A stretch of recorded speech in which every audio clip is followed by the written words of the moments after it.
School Alliance, Complete College America, the National Alliance for Concurrent Enrollment Partnerships, and Zin Consulting, LLC, are excited to have you join our 5-part webinar series, How States and Systems Can Support Practitioner Efforts to Strengthen Dual Enrollment.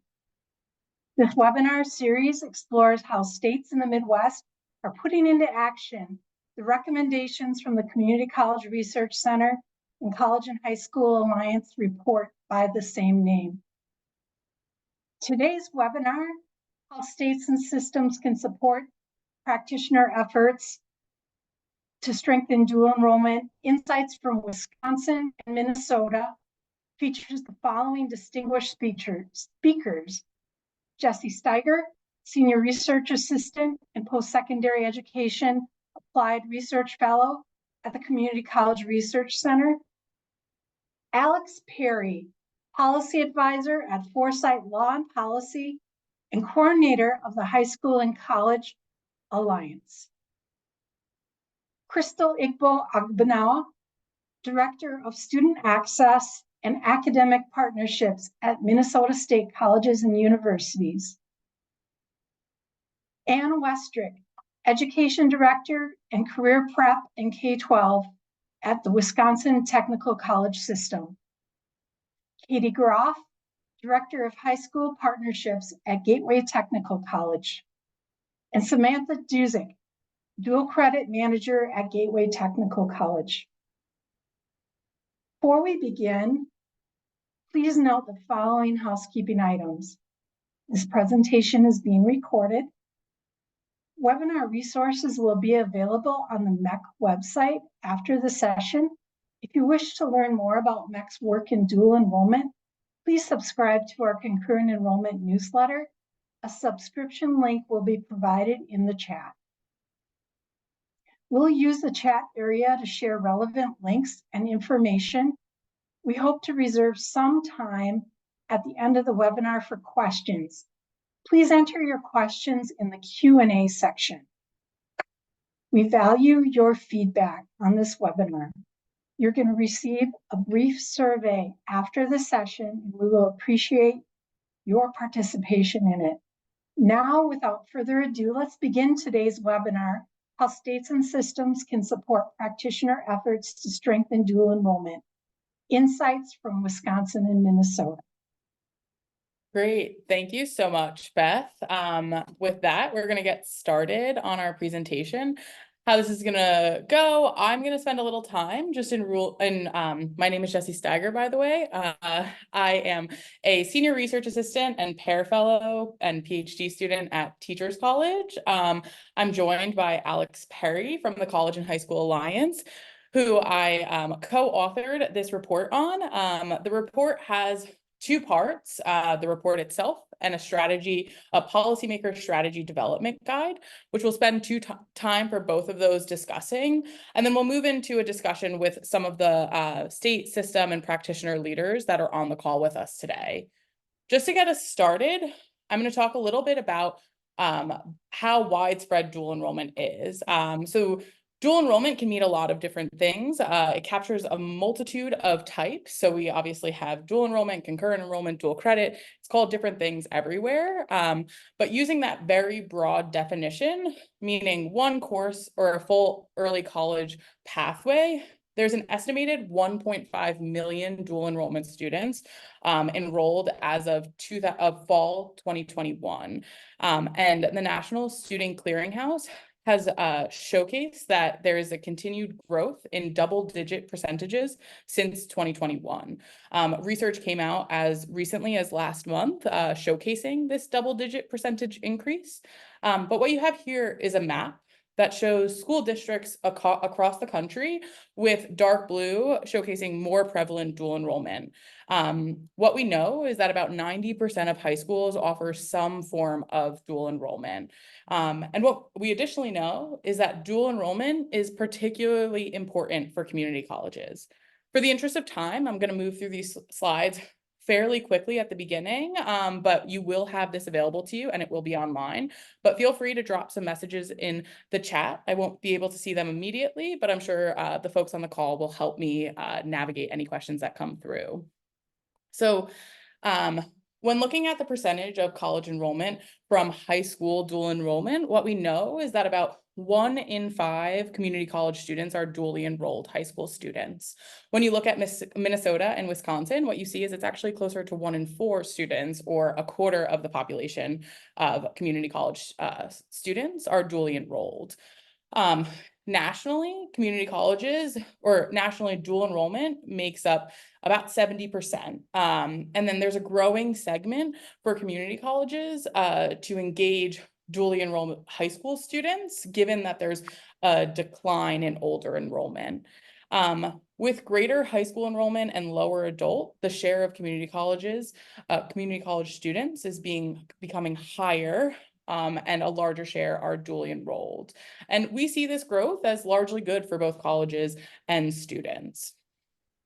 There's about 20 plus years of research on the benefits of dual enrollments to students. One of the first research articles that we showcase here is just a research summary that was published by the Community College Research Center in 2012. And it really just takes a lot of the evidence and research that was out there about early college high schools that's focused on high school completion, college enrollment, and college completion. It wasn't until 2017 that we saw the first rigorous review of research on dual enrollment published by the What Works Clearinghouse. In 2017, there was a lot of variation in the dual enrollment research following What Works Clearinghouse publishing. And we see that research is really turning now to who's being left behind and who can benefit more. And we also are interested in trying to understand how dual enrollment can help students struggling in high school get ahead and get on a path towards college or the workforce. And then there's really just a lot of research over the decades on the benefits of dual enrollment. And now we're kind of getting at the nuanced effects of dual enrollment and how maybe as a nation, we're not fully realizing the potential of dual enrollment. Also, another observation across these 2 decades of research is that programs are often noted as programs of privilege, with access to dual enrollment being uneven. We know that more students could benefit. The example we're using here is from 2017, and what we see is that American Indian, Black, Hispanic, multiracial, Pacific Islander students with disabilities and English language learners have significant gaps in representation in dual enrollment nationally. So what we know is that we could do better for students and more could benefit. In our recent national analysis of state gaps, there are a lot of schools who are actively working to close or have already closed those gaps. Some research even indicates that 1 in 5 districts nationally have closed the gaps in dual enrollment. So really what we want to talk about at the Community College Research Center is what we affectionately call dual enrollment equity pathways, or DEEP. And really the focus of this research is on what's happening in the school districts that have closed the gaps. What is the motivation behind those DEEP efforts? What do we see at guided pathway schools and their student success reforms? Why, or what is contributing to strong post-high school outcomes? We've had 2 publications in the last year, our Deep Insights Guide, as well as Rethinking Dual Enrollment as an Equitable On-Ramp to a Career Path College Degree Program After High School. If you use this QR code, you'll actually be able to access not only these 2 reports, but a link tree with a variety of our other publications that can help get you into this deep mindset. I can also come back to this later if others want to use it. And just as we move into this conversation, I want to talk about the 4 deep practice areas very briefly that we found through our deep research at CCRC. We've observed a set of strategic priorities that help realize the potential of dual enrollment. These are really rooted in college access and equity strategies. We have a lot of detailed examples within the report, but this is just a really high level overview. So those 4 buckets are outreach, alignment, advising, and support. The pictures in the little circles are actually from our field visits that we have approval. So we have a lot of great examples showcasing. I think my favorite is alignment. And this is from Lee College Academy, a vet classroom at Stewart Career Technical High School with industry certifications listed in the classroom. And they actually have a huge vet tech program. So it was really great to see this happening in action. But with that, I'm going to move on to our report. So before we move into a discussion with some of the great leaders in your states, I just wanted to quickly introduce our recent report, How States and Systems Can Support Practitioner Efforts to Strengthen Dual Enrollment. Beth, I know it's a mouthful, so sorry that you had to say that about 3 times at the beginning. But in this report, we aim to amplify the work and voice of K-12 and higher education practitioners by providing research-based recommendations for states and systems to strengthen dual enrollment. If you use that QR code, you'll be able to access the report. I can also drop a link in later. But the report begins by introducing 3 areas of practice that describe how practitioners are working to improve dual enrollment. These being expanding access to dual enrollment, strengthening dual enrollment as an on-ramp to high opportunity post-secondary pathways, and then building and sustaining dual enrollment partnerships between K-12 leaders and colleges that are grounded in a shared vision emphasizing access, quality, and success.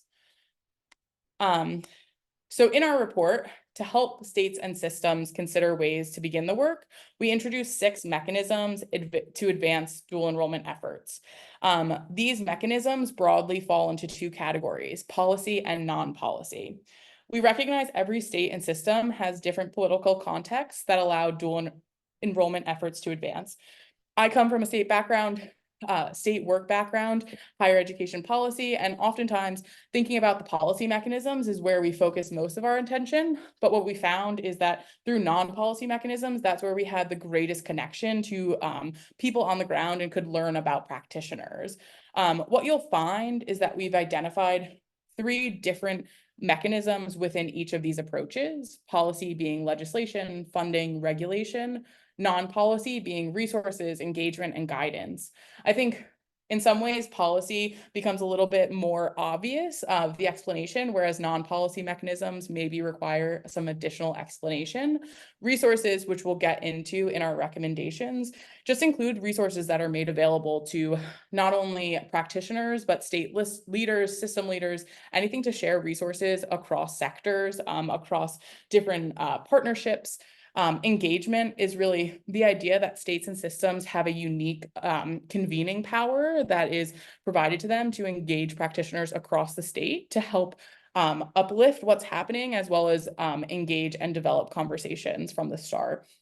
And then guidance is really when there's not an opportunity for legislation or regulation, state agencies and system leaders have an opportunity to provide guidance to help describe the kinds of practices that can help achieve strategic priorities, and also to form tools and other resources to help practitioners along the way. So again, these are just 2 broad areas with 3 different mechanisms that we've described, and you'll find that these are to make sure that you're able to see the both non-policy and policy across the nation from your colleagues. We also want to acknowledge that these recommendations are not intended to provide solutions to states and systems. This is only to offer consideration of other successful approaches and mechanisms used by states and systems to enable dual enrollment. With that, I'm going to move into our 3 practice areas. In the report, you'll find that there's 11 total recommendations across the 3 practice areas. When you go into the report, you'll find that there's more comprehensive explanations of both the practice areas and the recommendations themselves. I'll also just flag, in the interest of time, we're not going to go over all of the practice recommendations that are included, but each recommendation comes with both a policy and non-policy example to help showcase how states and systems are engaging in this work. But to begin, the first practice area, expanding access to dual enrollment, college and K-12 practitioners are taking steps to increase access to dual enrollment opportunities that offer students well-taught college coursework relevant to their longer term goals that come with proper support to ensure they succeed. You'll see on the screen, our recommendations include setting statewide goals and measuring progress, rethinking eligibility requirements, and reducing tuition and non-tuition costs to students and families through state funding. So within the report, we highlight 10 different examples from states and systems that directly address these 3 recommendations. In the interest of time, I'm going to talk specifically about Kentucky's recent work in this practice area, both with policy and non-policy. So in March of 2023, the Kentucky Council on Postsecondary Education approved a new dual credit attainment goal for the state, and this was achieved through regulation. This aims to increase the percentage of high school students who complete one dual credit course by the time of graduation to 50% by 2023. And the goal was really developed with a clear vision of the role that dual credit plays in the state's education system. And then complementing that, as a resource, Kentucky's Early Post-Secondary Opportunities Toolkit was published in 2023, encouraging dual credit practitioners to work collaboratively to provide early interventions and use multiple measures for eligibility, which really addresses all 3 of these recommendations in some ways. Our second practice area focuses on recommendations related to strengthening dual enrollment as an on-ramp to high opportunity post-secondary pathways. Practitioners commonly use phrases like random acts to describe how a lack of intentionality in dual enrollment course offerings limits dual enrollment's potential to improve the high school to college transition. As a way to address declines in college enrollment and college going rates among high school graduates, colleges and their K-12 partners are redesigning dual enrollment to function more intentionally as an on-ramp to post-secondary degree programs and pathways. Our recommendations here include aligning and promoting credit transfer, prioritizing, advising, and navigational supports, promoting FAFSA completion before graduation, and providing support to strengthen the quality of instruction. In this area, we provide 12 examples of the policy and non-policy mechanisms, but right now we're going to highlight Ohio's policy and non-policy efforts to strengthen dual enrollment statewide. So through legislation, Ohio mandated the college credit plus pathways in 2015, and this outlines a set of courses totaling 15 or 30 credit hours organized by major or career pathway professional certification. In addition, Ohio created the Ohio Transfer 36 or OT 36 and the Ohio Guaranteed Transfer Pathways, OGTPs. And the OT 36 outlines a set of courses generally satisfying a subset or the entire set of general education requirements for all Ohio public 2- and 4-year institutions. Through the OT 36 and the OGTPs, Ohio has created statewide infrastructure to support students and their counselors and advisors and in developing a plan to ensure that all their dual enrollment credits will count towards their post-secondary degree, articulated as well, which is a really important caveat. And then through resources, the Ohio Department of Higher Education, or ODHE, College Credit Plus or CCP program provides professional development and resources to high school staff to support the needs of CCP students.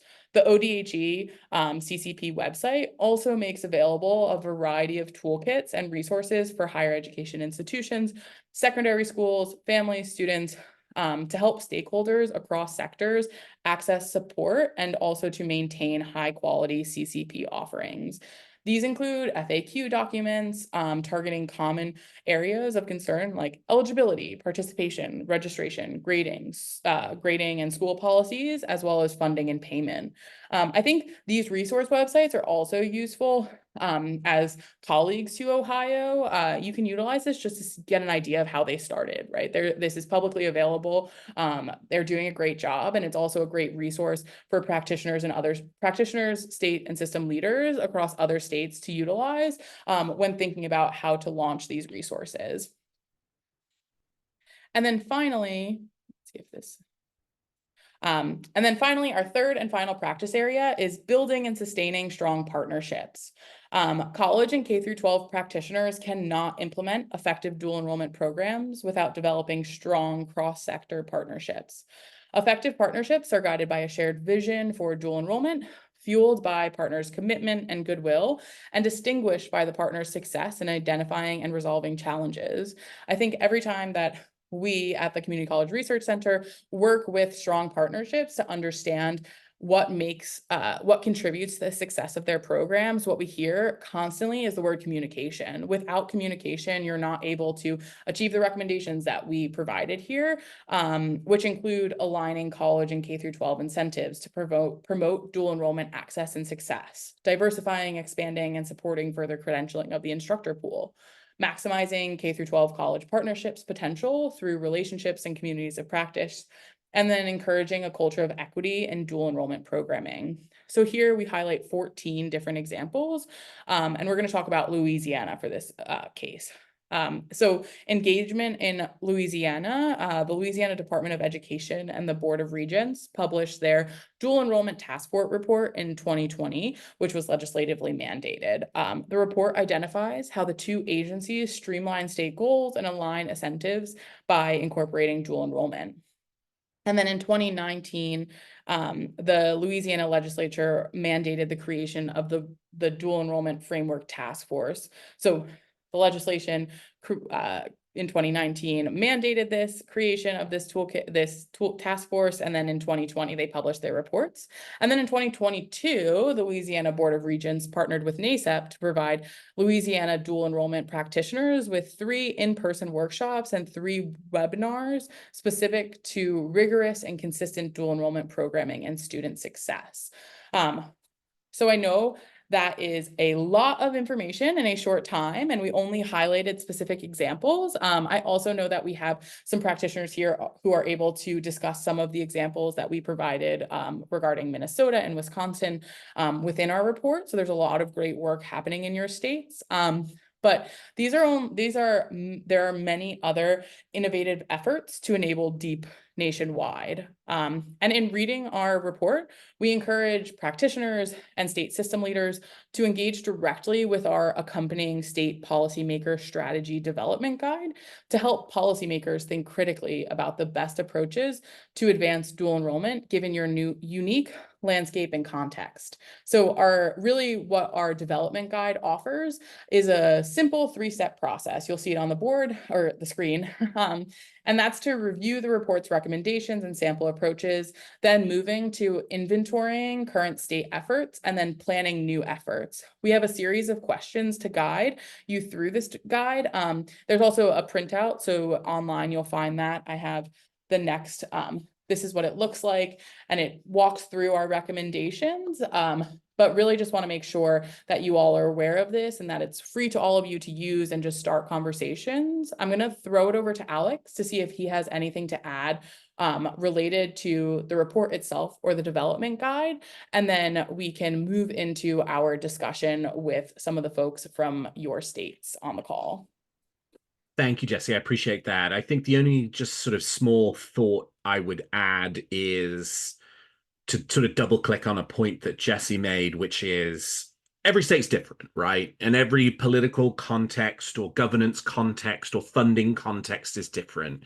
Each of you in each of your different states knows what your legislature is willing to pass, what your agencies are willing to fund, what your level of interest from the governor is. And these recommendations aren't designed to be a one-size-fits-all approach for all different states under all different circumstances. That would be absurd given how different each state is. What it is designed to do is to basically sort of make the case that if there's something you want to accomplish at a state and system level, there is a tool available to you, right? Like if your legislator's not going to give you money or they're not going to pass a law, then maybe you can look at doing this through regulation. If the state agency is not able to do regulation, well, then maybe it's something you could do as a toolkit or a professional development guide, or maybe you can achieve some of your aims through the power of convening folks together and starting those conversations in that kind of context.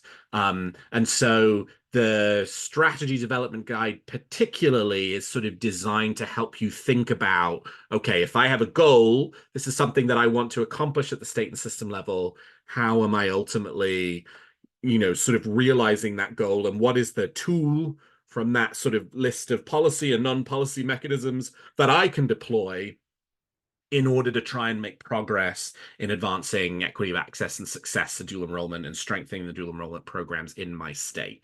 So we sort of like saw it as being a bit of like a helpful framework that folks can use to think about what are my different options here in terms of I have something I want to do, but I'm not really sure how to go about doing it and making it happen. So I hope that as you engage with the report and as you engage, and if you use the strategy, the state policymaker development guide, that it will be a helpful resource to you. But at this point, I'd love to bring in Krystle, Anne, and our other colleagues, Samantha and Katie, for a conversation about some of this work in practice. So that's the report.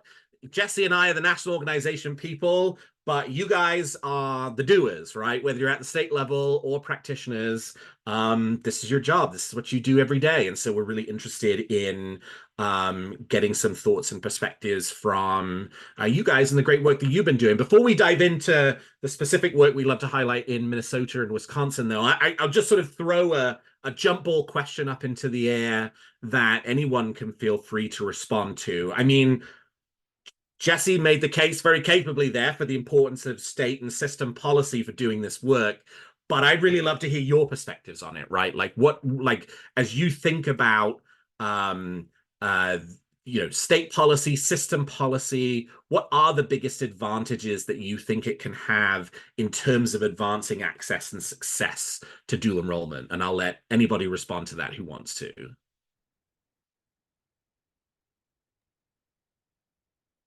So Alex, I'll go ahead and start. Yeah, Anne, please. So thank you all for having us today. When you talk about, I kind of chuckle sometimes because when you talk about system and state policy, and I think Sam and Katie are going to laugh right along with me. In Wisconsin, we're not huge on the whole policy piece. So that's a little bit trickier for us to navigate. But I will say that when we talk about equity and access and policy and more, sometimes we refer to it as even protocol, we really rely on our support from our legislative bodies. And we have a really strong president in our system, Morna Foy, who is really connected with the legislature. And so because of that, our policy really comes in with that strong, very strong legislative arm. So we don't provide much in policy and from the systems approach. We let the colleges really take that on. But one of our mechanisms for dual enrollment does have statutory connection to it. And that's been very helpful to us. And so our legislators are always wanting to know more and more about what we're doing in dual enrollment, the success of dual enrollment, how are the programs working, and sort of really working around that statutory requirement. So we're blessed to have that particular policy piece. As far as system policy, we have really more about that strong understanding or sort of an assumed policy, you might say, when our colleges are working with the high schools in their districts. So we really go back to the initial playbook and we talk about those 5 principles where this all started and the idea of that organized team, that development of relationships. And I am so lucky to have 16 colleges that I work with, and people like Sam and Katie are at each of those colleges really doing that practitioner work. But they have to be able to establish those relationships with their high schools and with their superintendents and with their policymakers at the local college in order to carry this through. So I think it's really kind of a balance for us in Wisconsin that we have, some of our, one of our mechanisms has a strong legislative tie with statute language, and we have to help them understand, the statute language.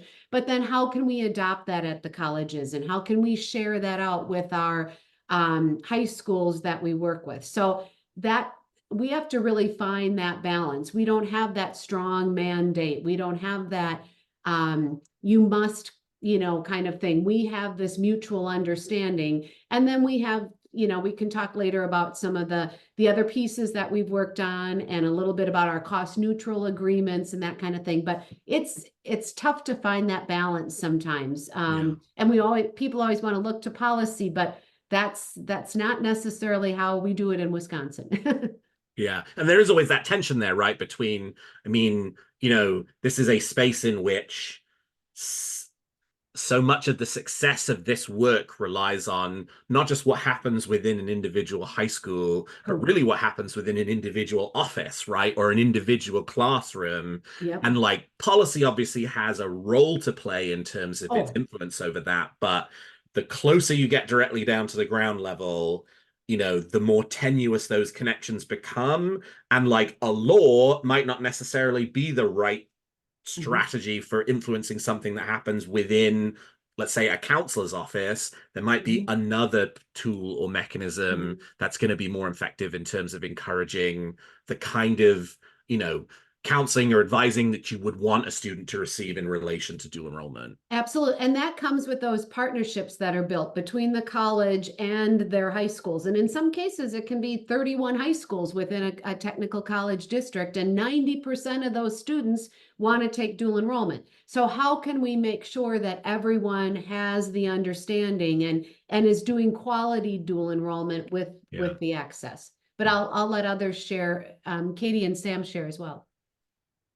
Yeah, I think great question, Alex. I might twist it a little bit and do a little please bit go for it. Non-policy in Wisconsin, because Anne mentioned there's not a lot, but I think Wisconsin's really strong in some of that non-policy and that guidance. And so I got to give a round of applause to Anne. She's our fearless leader in the state of Wisconsin, our ed director. In Wisconsin, we have 16 different technical colleges, and every single one of the technical colleges has a career prep person that is responsible for overseeing dual enrollment at that technical college. Anne brings us together monthly on calls, and we are like best practice sharing constantly, right? Similar to what we're doing today. We're constantly sharing ideas and borrowing, and we spend time with one another. We get together twice a year in person. And so it's not just those relationships, I think, with our own local high schools in our areas, within our, our colleges. We have to have those relationships, but it's the relationships that we have developed with those 16 technical colleges as a whole that Anne really helps us lead. When we have those, we talk about research that's happening. We talk about best practices, come up with plans, and it's just really about bringing those people together. So yeah, maybe there's not some legislation or money tied to it, but just that guidance is really, really key. Yeah. Krystle, I'd love to turn to you. One of the things that, we hear a lot from all kinds of different states is around the challenges connected to teacher credentialing for dual enrollment, right? So you're running the concurrent enrollment model, you're using high school teachers to teach these courses. Yep. Obviously, both of Wisconsin and Minnesota in the High Learning Commission region, which I guess for a period of time now, we can say had, very strict standards. Those have obviously recently changed. But even outside of that, I would say it's that one of the number one things we hear from states that we work with across the country are challenges connected to, well, the accreditor might not be the one requiring teachers to have a master's degree in the content area, 18 credit hours. It's the colleges that are doing it, but still that's a big challenge that we face. And Minnesota's a state where you guys really, HLC made this change in 2015 and said by, I think at that point it was 2018, every high school teacher needs to have the content level masters with the 18 credit hours, and they slowly moved that timeline back, and now they've sort of deferred that decision making back down to the college level. But Minnesota's a state where you guys sort of took the bull by the horns when that happened and said, okay, we're going to implement a statewide process to try and improve the number of teachers who have these credentials. So I wonder if you could talk a little bit about like, what did that process look like? How did you get something like that off the ground? That sounds like a colossal amount of work. And what did and does it look like? Yes. Yes, I would be happy to. And I just first want to thank you all for allowing me to participate on this webinar today. I know I am standing in for my colleague, Jessica Espinoza, who's really been kind of the convener of our system level work on dual enrollment. So I think too, I'm also going to maybe touch on a little bit from the previous question. Please. And I would really say it's been a combination of both, kind of thinking about the graph that Jessie showed, both the policy and the non-policy efforts. I think in Minnesota, we've been fortunate that we've had some legislative support that has also been tied to funding. Minnesota is a state where students do not have any cost. They don't incur any cost for participating in dual enrollment. And that has been a legislative effort. I wanted to also share, so I'm going to look over because I wanted to make sure I shared a couple of these points just to kind of be able to exemplify how our legislature in the state has really supported this work. In 2016, there was a $3 million appropriation from our legislature that supported teachers in our Northwest region in a pilot program. In 2017, there was also another legislative appropriation of $375,000 for 4 years to really think about teacher credentialing. And that allowed us to offer reduced credits for teachers to be able to earn the required credential to be able to teach concurrent. Alex, like you mentioned, in our state, we do have, and I think also just to give some overall context for folks who maybe aren't familiar with Minnesota, the Minnesota State Colleges and University system is a collection of 33 institutions, 33 individual institutions at one time that came together to become the system. And within that, we have concurrent and dual enrollment programs. And we have been able to kind of come together to think about this in 2018. And so this is kind of getting back to that first question about like, what does it take?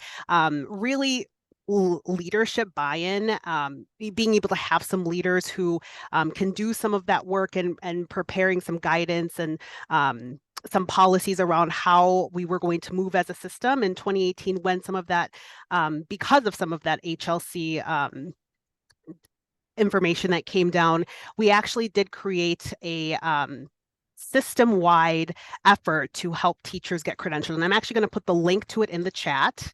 I'm not great at talking and typing in the chat, so I kind of just put it in there now so folks could take a look at it. But essentially, we created Pathway to 18. Within our 33 system campuses, 7 of those are universities, and those 7 universities came together to create a system where teachers would be able to look for courses that would help them meet that 18 credit, those 18 credits they needed to become credentialed to teach.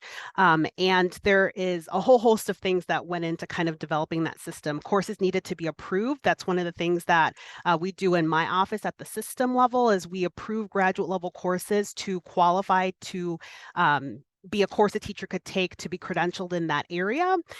We also have been fortunate to have some outside funding to kind of help teachers not have to incur tuition costs to kind of work towards that goal as well.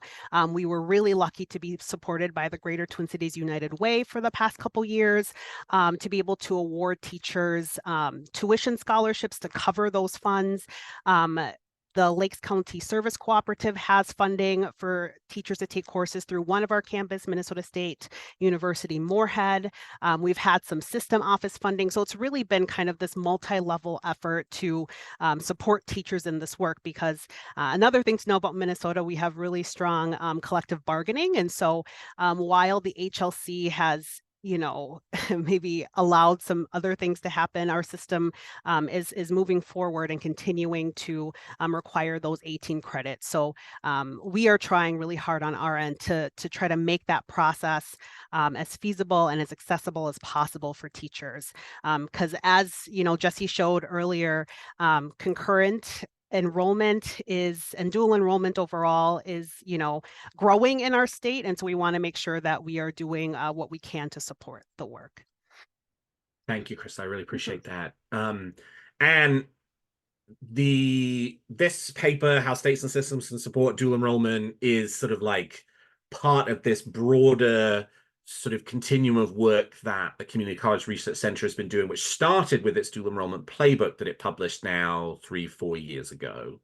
And one of the examples we highlighted in the paper was the Wisconsin Technical College system, sort of like, it was sort of the same as this paper. It was a playbook, and then there was sort of a self-assessment, worksheet basically that you could kind of go through to apply the lessons in an individual institutional context. And you guys as a system decided to get together and use the playbook and the self-assessments to figure out where are we and what do we need to do. And as somebody who writes national papers and tool kits and workbooks and worksheets and is like, boy, I hope someone uses this at some point. It's very heartening to hear that, like in this case, you guys use the one that CCRC had put together. I guess I would love to learn more about like that process in terms of, you as you sort of framed out up front, right? Wisconsin, not a state that like is a big fan of doing things through statewide mandates and directives. So like as you sort of conceptualize thinking about, okay, well, there are things we want to do to strengthen our dual enrollment programs. Like, talk to me about this effort as part of that. Like, what did it look like? How did it play out?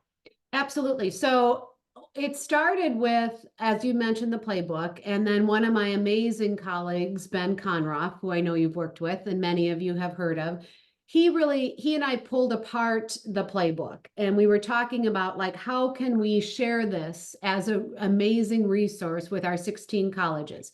So twice a year, we have face-to-face meetings of the career prep coordinators, and we bring them on site. And so what we did is we really broke that assessment apart into the 5 principles and walked each of the group, or walked the entire group through each of the principles. We did some activities. We broke out into, how could you expand the equitable access, and how could you provide that high quality instruction, but making sure that this is a big thing that we work on in Wisconsin, that everything about that full college course is being delivered at the high school to the students, that kind of thing. So how do we ensure that? So we pulled it apart. We broke it into different segments. We sent out the assessment ahead of time. Everyone brought it back. We divided into groups, and then the opportunities really just presented itself. Like, how can you utilize this work in what you're doing at your individual college? And that's where Gateway was the rock star. And we're going to let them share about it as well, because they really talk about embracing it, Alex. They took it and they made it their own. And then they created their own sort of playbook, connecting with their administration, their students, their instructors, all of that kind of thing, to really work on those 5 practices and to take a look at that self-assessment. So my role, along with Ben, was really just to facilitate that conversation and to share that resource and to have something that we all could work from.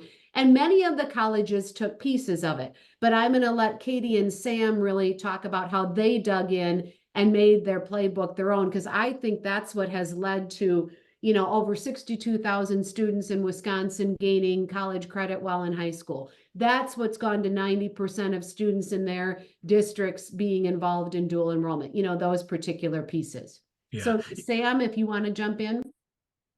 Yeah, I'd love you guys to reflect on that, because like there's an element where, it's like, we've been sent to the principal's office, right? Like, or like, required professional development, which is always something that sends shivers down people's spine, right? Like, there's a world in which you go to something like this and you sort of, kind of like bluff your way through the session, and then you're like, all right, thanks very much, that's it, check the box and go back to, because I've got so much work to do. They're never allowed to bluff their way with me, let me tell you. I'm kidding. So like, in terms of like having this opportunity and then sort of picking up the baton and running with it, like I'm curious, like from an institutional perspective, what was the sort of impetus for doing that, priorities connected to it, and how did that go?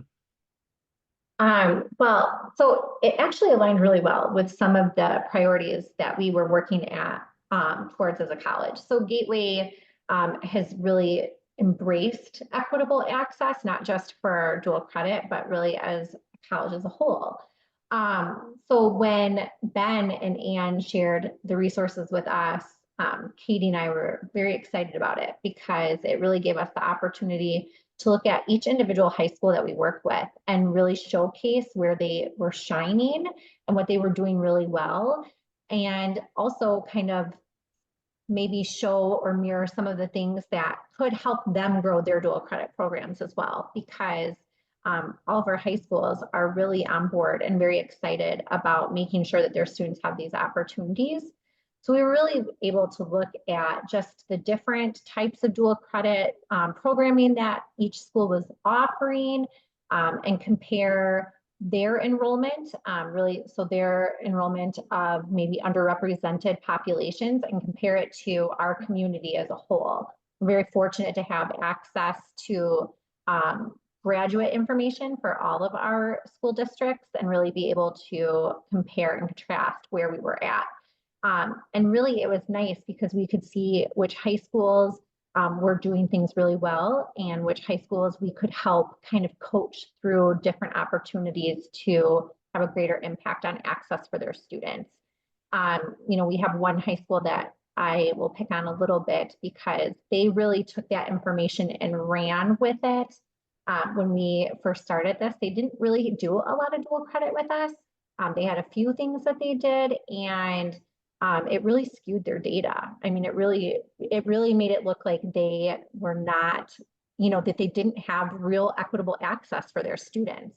So by working really closely with Katie and their leadership, they were able to really dive into dual credit as a whole. And they brought on their team of teachers to come to Gateway. We spent some time with them. We did some professional development.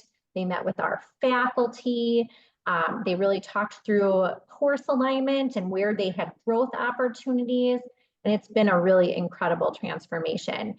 Their enrollment in dual credit has just skyrocketed. I mean, it's been crazy. We went from 1 or 2 dual credit classes that they offered to, I think, maybe 10, 12 different courses, several different sections, many more teachers involved, many more students involved.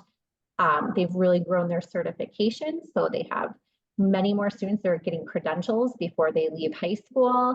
It's really just, we've seen a really positive impact in being able to showcase to each high school where there may be gaps in access. So I think it's been really positive, and I'm very excited about continuing that work and you know, really showcasing our high schools, not just about access, but also about student success.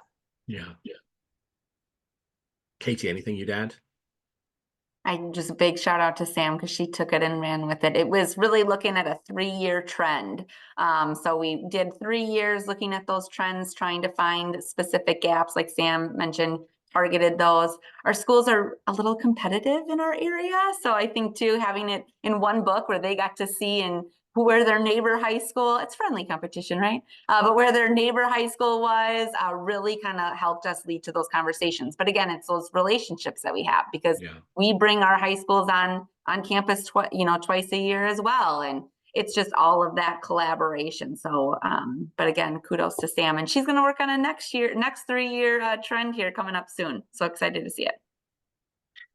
There's a question in the Q&A I'd love to just kind of pose as a jump ball for anybody who wants to answer it, because I think you probably each have something of a perspective on this issue, because I know it's one that's increasingly becoming more of a conversation within the dual enrollment space, and that's around matriculation, right? So like, yes, there's obviously all this value to providing students with opportunities to take college courses in high school and a ton of great things that are happening, but particularly given oftentimes there are investments that are being made on the higher ed side, on the secondary side, but particularly in this context on the college side, around doing this work, given oftentimes the colleges are not realizing, you know, the full potential revenue out of that student providing those courses in high school that they would have if the student had graduated high school and then matriculated at their institution. That there is this big conversation around, is part of the value of dual enrollment from an institutional perspective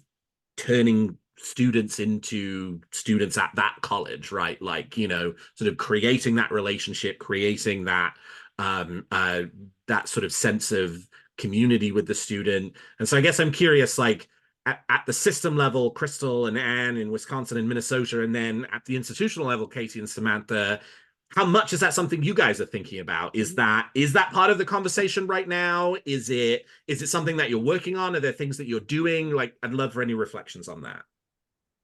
So I can start. Yes, matriculation from those students is an ongoing conversation, and Krystle's sort of nodding her head too, because I'm guessing she probably hears it too. I hear it from the presidents all the time. Like, we love this dual enrollment thing, But what's in it for us? Are they coming to Yeah. us? Are they, so we always have to talk about that matriculation. And yes, we're finding that. I think I've been doing this a long time, and I'm finding that it's really shifting. We used to have the discussion you were talking about, Alex, like, well, let's just wait and they can take these courses when they get to us, because then they're FTE generating, and then we're, on and on and on. But because students are able to get on that path early entry into their pathway, we do very purposeful dual enrollment. They're taking the right courses in their pathway as they progress. So when they do come to the college and matriculate, they are so much more prepared and ready to roll. So that, I think, has really turned the tide from just wait and have them take the course when they get here. I think also from a systems approach, we talk about the connection. Yes, we want all of our students to come to one of the 16 technical colleges, absolutely. But that's not a realistic goal either. So we need to partner with our UWs, and we need to show the value that they're gaining, that they're taking this course, dual enrollment. And yes, it can go on to the UW. And in Wisconsin, one of the legislative mandates things that we do have is it's called UCTA, Universal Credit Transfer Agreement. And the legislator put it out that we need to have so many credits, particularly in the gen ed area, that can transfer among all of our institutions. So if a student is taking a gen ed course, dual enrollment, it can then be accepted at all of the universities and technical colleges. And we really try to work on that with this UCTA, so much so that the legislation started with a mandated of 30 credits. We now have 72 that are on this list. So we always try to make sure that depending on what the student's plan is, let's make sure that if they're taking some of those gen ed courses, that it's part of the UCTA list, because that's the universal credit transfer. Now, the receiving institution still says how it's accepted, but it's really that universal piece.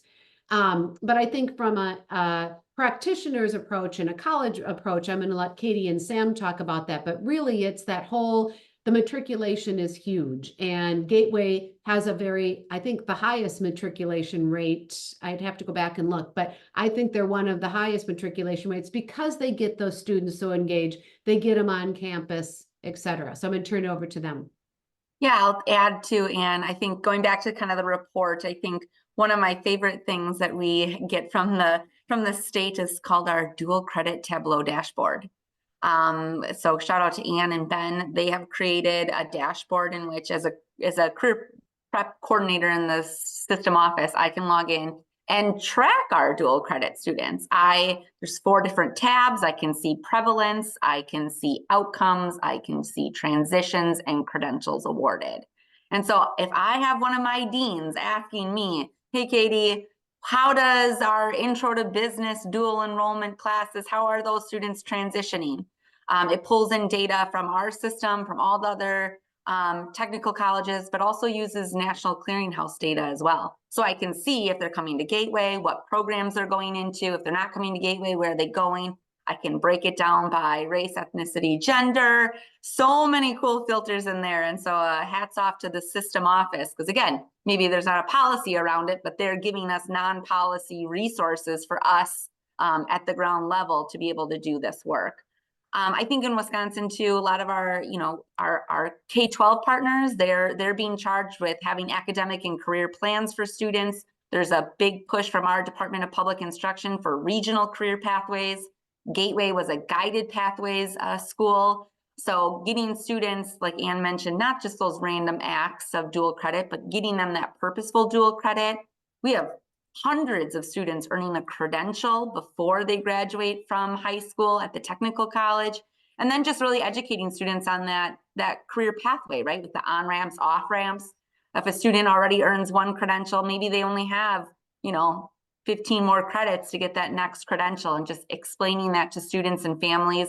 So it's having that whole ecosystem from the K-12, from our institutions, and then also in southeastern Wisconsin, we're really lucky that we have the Higher Educational Regional Alliance, which is 17 different public and private 2-year and 4-year institutions that are working together, ensuring that seamless transition then for students, you know, earning their associates, and they want to go on to that 4-year partner.